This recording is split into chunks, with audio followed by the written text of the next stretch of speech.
Çok aşığın var diyorlar, yalan de yeter bana. Bir sevda sözü fısılda, hazırım inanmaya. Gönül hırsızı diyorlar, İnkar et yeter bana. Gözlerindeki cevaba korkuyorum bakmaya.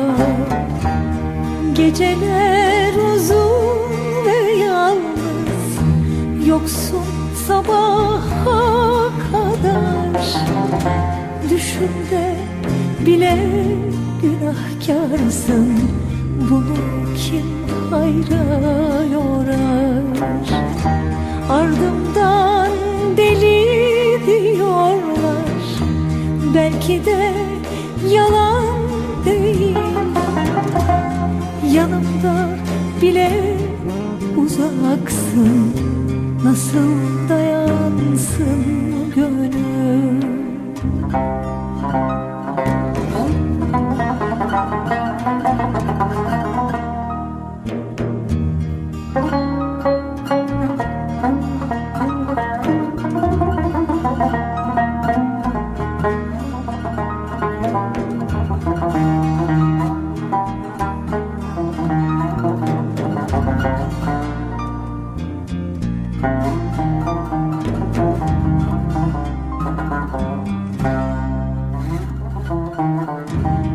Çok ahlar aldı diyorlar, İnkar et yeter bana.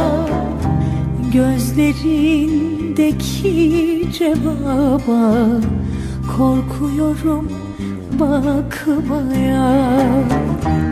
Geceler uzun ve yalnız, yoksun sabaha kadar.